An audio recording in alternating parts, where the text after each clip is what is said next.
अभ्रमं भङ्गरहितम् अजडं विमलं सदा आनन्दतीर्थमतुलं भजे तापत्रयापहम्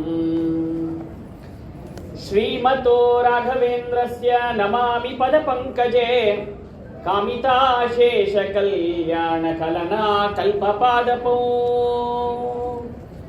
मूकोऽपि यत्प्रसादेन मुकुन्दशयनायते राजराजायते रिक्तो राघवेन्द्रं तमाश्रये तपस्वाध्याय शुश्रूषा कृष्णपूजा रतं मुनिं विश्वेशमिष्टदं वन्दे परिव्राट् चक्रवर्तिनम् आपादमौलिपर्यन्तं गुरूणामाकृतिं स्मरेत् तेन विघ्नाः प्रणश्यन्ति सिद्ध्यन्ति च मनोरथाः श्री विश्वप्रसन्नतीर्थगुरुभ्यो नमः।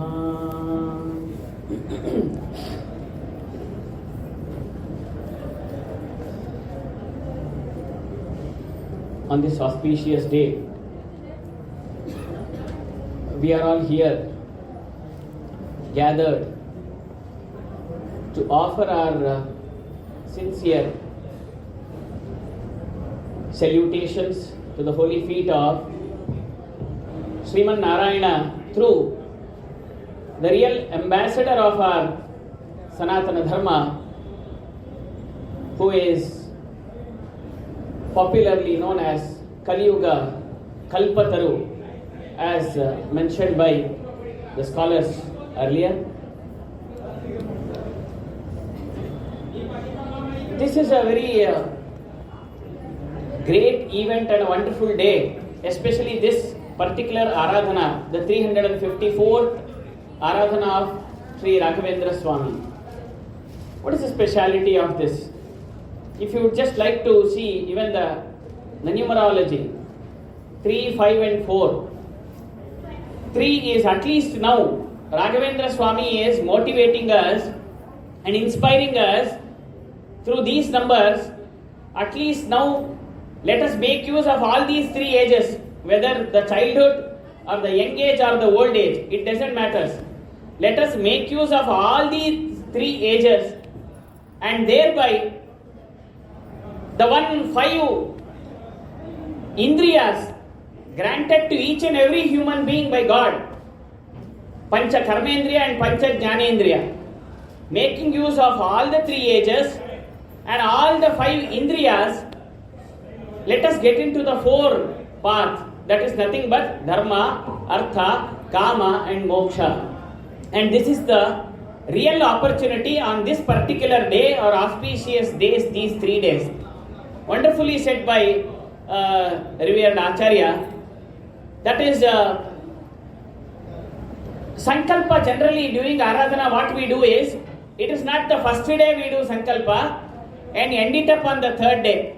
Instead what he says is, let us try to do the Sankalpa on the 3rd day, saying that till the next first day of Aradhana, whatever is possible we shall study and try to acknowledge the great inspiration through the works what Raghavendra Swami has given us and bestowed on us.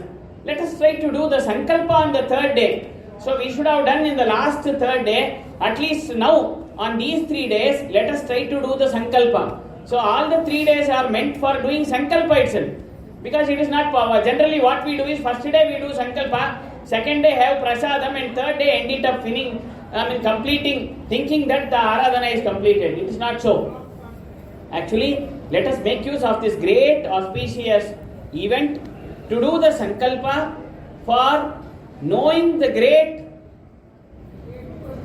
preachings and teachings of Sri Raghavendra Swami or Madhvacharya, which was actually propagated by Sri Raghavendra Swami.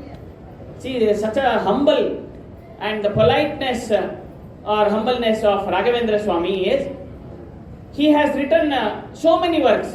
Today some 46 to 48 works of Sri Raghavendra Swami are available. Most of them we have lost it. So at least available works of Raghavendra Swami are 48. We would not even be able to write 48 names throughout our lifetime. And Raghavendra Swami has actually composed 48 plus works, and each running to more than hundreds of 200s of thousands of pages. When it comes to Chandrika, Prakasha, etc., which are running voluminous works there. And such works Raghavendra Swami has composed, and he entered into Vrindavana very soon. So, Raghavendra Swami is actually asking us to learn all these works, to make a detailed study of each and every work, at least from one Aradhana to next Aradhana, during this medieval period. That is, during this particular 365 days, let us at least try to understand, because nowadays all these works have been translated into Tamil, into English, Hindi, Kannada, Telugu. In all the languages we are having the commentaries available. So therefore, why are we not trying to make an attempt at least to know each and every work of Raghavendra Swami? That is the reason Vadindra Tirtha Swami says, it is not because of the mathas, these buildings or the structures, or it is not because of the prasadam or the mantrakshata. Today we need to remember Sri Raghavendra Swami. Instead, Adya Sri Raghavendra Dvilasati Phalito Madhva Siddhanta Shakhi. If at all, Sanatana Dharma, Sanatana Hindu Dharma is even today present in the minds of all such great scholars and in their hearts, and through all these books, it is just because of Raghavendra Swami. Because there are many people who sow the seed. So Raghavendra, Vedavyasa Maharshi and Madhvacharya, all these great excellents have sown the seed of Sriman Narayana's greatness. But it is up to us to see to it that the tree is growing or developing day by day. But what are we doing? We think that planting or sowing a seed makes us complete, and therefore our work is done. It is not so. So the real responsibility is with such people who take care of and keep on seeing that whether the plant is growing or not, whatever the gobar or whatever the necessary water is required, whether those things are provided to this plant or not. It was Raghavendra Swami, through his works, through his propagation, to his teachings, preachings and puja and inspiration, who made this possible even today. Whether he is visible in his, through the body in front of us, or whether he is in Vrindavana, but he has made sure that all the works, all these great preachings of Madhvacharya are available to each and every common man through his works. That is how we call him as Parimalacharya. Not because of that Parimala Prasada which we get. He has written a wonderful work called Parimala as a commentary to Sriman Nyayasudha, because of which we call him as Parimalacharya. He himself says in his work, when writing commentary to Sriman Nyayasudha, that is Yetun Nyayasudha Pana Kamuka Rasika Bhuvi Atra Evam Parimalam. He says, people who want to know the taste of Sriman Nyayasudha or of the Anuvyakhyana of Sri Madhvacharya, first you come to me. I shall give you such a wonderful fragrance of Madhvacharya's works. Once you get that fragrance, you yourself will automatically run towards the kitchen saying that what the wonderful, delicious dish has been prepared. You will be very much eager to know what the dish is, let me taste it. Because such is the parimala, such is the fragrance of Madhvacharya's works, he says. So that is how Raghavendra Swami has written so many works, but he never takes even a bit of credit for such things. For example, now what Praveen Acharya said, we have to see to it that each and every member of our family studies Sanskrit. Now taking forward the same thing, what kind of Sanskrit we need to adopt, inculcate or imbibe or incorporate within us, in our lifestyle? Is it like, how are you, where are you going, what did you have?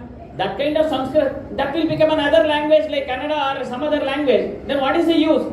It is just like another language which is used for our communication or for our conversation. Do we need such Sanskrita? No.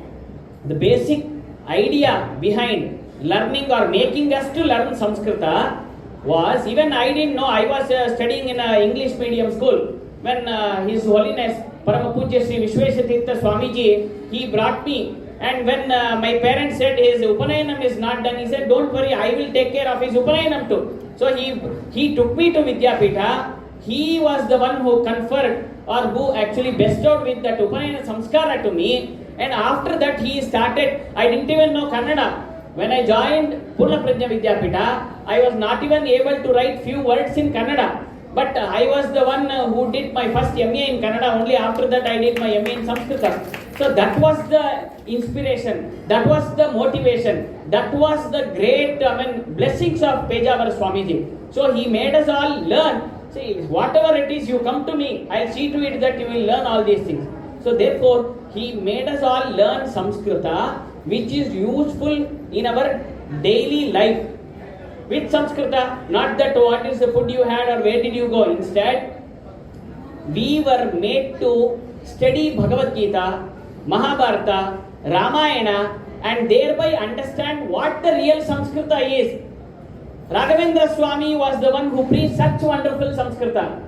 For example, I tell you, he has written 3 commentaries for Bhagavad Gita. Most of them might not be knowing. Raghavendra Swami has written 3 commentaries to Bhagavad Gita. That is what Acharya was telling, that is Prameya Deepika of Jaitirtha Mahaswami. To his commentary, he has written a commentary, like footnotes, for Prameya Deepika, and another one is called Nyaya Deepika. Now the question arises, why 3 commentaries? 1 commentary if you write, that is enough. To study that itself we are struggling and we are not even able to make up our mind to study that. And you say that Raghavendra Swami wrote 3 commentaries. Yeah, because Madhvacharya had written 2 commentaries. One is Gita Bhashya and one more is Gita Tatparya. For Gita Tatparya, Prameya Deepika was the commentary written by Tika Acharya, that is Jaitirtha Maharshi. And second was Nyaya Deepika to Gita Tatparya. For Gita Tatparya and Gita Bhashya, 2 commentaries were written by Jaitirtha Muni. And Raghavendra Swami had did one sankalpa. We say that we have to take one sankalpa in front of Raghavendra Swami, what Praveen Acharya was saying, that we have to study Samskrita and our Samskriti. So, in the same way, Raghavendra Swami also had done one sankalpa in his life. What is that? I shall make an attempt, sincere attempt to write commentaries or footnotes for each and every commentary of Jaitirtha Muni and Madhvacharya. That was the sankalpa which Raghavendra Swami did. Our sankalpas are totally different. I will make a sankalpa that by 2 years, so much of money I will make it. And I will see to it that I will purchase something. So this is what is our sankalpa. Raghavendra Swami was least bothered about which house he is staying, where is he residing, what would be the money he would be earning, and in what way will he be earning, and how can he plan for it. He was least bothered about it. He was least bothered about whom is he going to marry and what kind of qualifications he need to acquire for that. So, nor was he bothered about where should he reside and what kind of property he need to make. He was not at all bothered. Today, in the name of Raghavendra Swami, as Acharya said, so much of, we are getting, in all ways we are being celebrated and we are all very much honored. So bestowed with so many things. But Raghavendra Swami, he himself, when he was studying under the tutelage, in the tutelage of Sudhindra Swami, then he was not even having another pair of clothes. He was not even having another pair of clothes. So always he used to lock the door. He used to stay within his residence and always used to study because he had only kaupinam. He used to wear that kaupinam when he had to, because he had to put the pair of clothes to wash. So therefore that has to get dried. That is the reason he was sitting inside. He used to study and then once that is dried up, he used to wear that and only then he used to come out. He never ever used to complain and he never ever used to say that, I don't have this, that, this, etc. Nothing. As usual, but never ever he gave up doing puja, doing sandhya vandanam, pata pravachanam, or attending to all the preachings of his gurus. Everything he followed very sincerely. And even whether he had food or not, every day after puja he used to wear the tangara akshata and used to be visible like common people. the people who had sumptuous food, how they used to be. Raghavendra Swami also used to appear like that. In the same way, that was the dedication towards Shastra. That was the determination he had for propagating and promoting our culture and Sanatana Dharma. So therefore, at least 1% of that, if we could get inspired on this particular Aradhana, that would be the real way of offering something to the holy feet of Raghavendra Swami. That would be the real way of celebrating Aradhana. So that is what I said. 3. Make use of all the 3 stages, whether childhood or not. Don't say, generally all the old age people, they say that, hey, what is this? Why are you going to Kashi or somewhere else or Badri Yatra or Kanchi? Now you are still a small boy or a small girl. This is the time when they are very healthy, when they are having that zeal in them. You make them, motivate them to get into all the Tirtha Yatras. Let them see everywhere. And in future they will be very curious to know why all these Tirtha Yatras are here and who was the one who made them, as converted them into Tirtha Yatra. So they will study and about them and their works and what is the significance of that. All these things would come into their mind. Therefore, make use of all these 3 stages of our life and thereby make use of all the 5 Pancha Jnanendriya or Pancha Karmendriya. Only then you will be able to succeed in the path of Dharma, Artha, Kama and Moksha. So these 4 only we would be able to get that if we are in the right path. So that is the actual message through this 354 Aradhana we could get. So Raghavendra Swami has written all these great commentaries, Bhagavad Gita. So after learning Samskrita, we have to see to it that Samskrita is very well used to learn further. That is furthermore Bhagavad Gita, Gita Bhashya, Gita Prameya Deepika, and Prameya Deepika, as Acharya said, Deepa Sanyojana Jnanam Putra Labho Bhavedro. Deepa Sanyojana means we have to study through that Samskrita. Let us all take Sankalpa before Raghavendra Swami that not just studying Samskrita, this Samskrita we will utilize to study your Bhavadeepa. Therefore, by studying such Bhavadeepa, Prameya Deepika, Gita Bhashya and Bhagavad Gita, see what would be the actually state of Bhagavad Gita.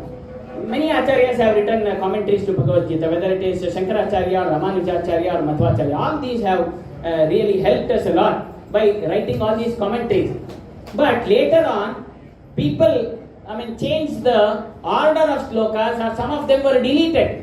If Raghavendra Swami would not have written footnotes, clear footnotes, we would have thought that Bhagavad Gita has only 700 slokas. No, Bhagavad Gita has 701 slokas. One sloka was deleted in 13th chapter. So therefore Raghavendra Swami says 701 slokas are there in Bhagavad Gita, he says. So these are all very simple things but very significant ones.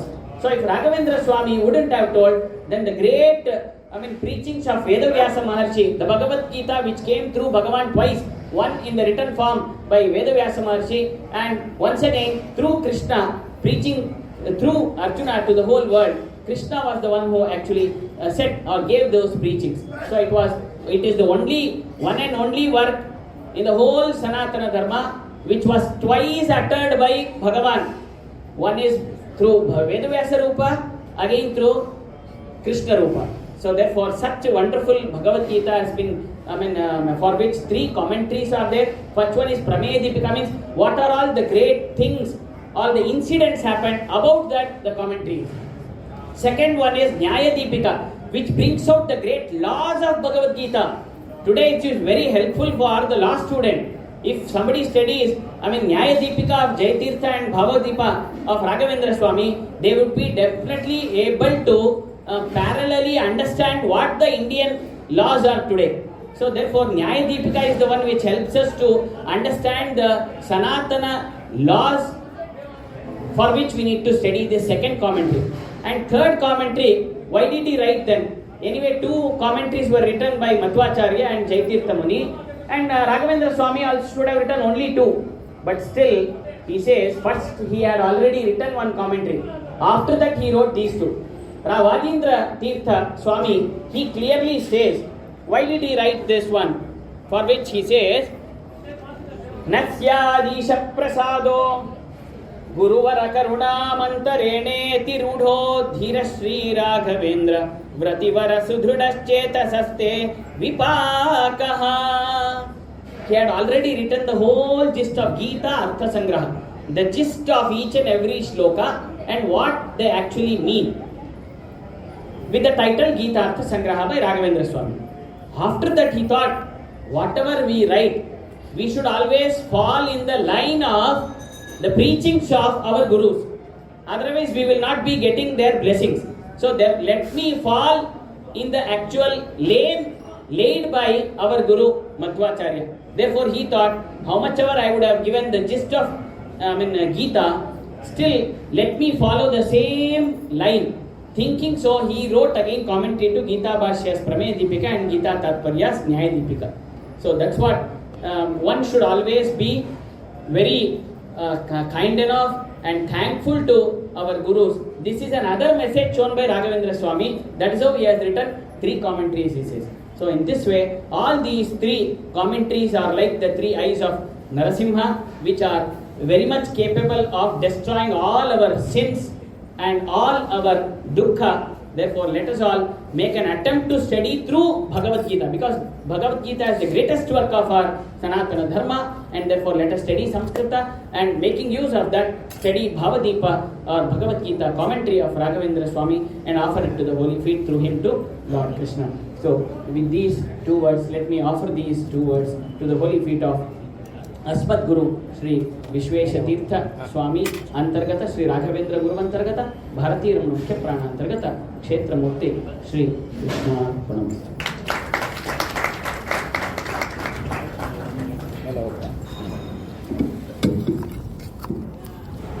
ಈಗ ಎಲ್ಲರೂ ಕೂಡ ಕನಕಾಭಿಷೇಕ ಸೇವೆಯನ್ನು ಕೊಟ್ಟಿರತಕ್ಕಂತಹ ಭಗವದ್ ಭಕ್ತರು ಸಾಲಾಗಿ ಬಂದು ಕನಕಾಭಿಷೇಕದ ಪ್ರಸಾದವನ್ನು ಸ್ವೀಕರಿಸಿಕೊಳ್ಳಬೇಕು.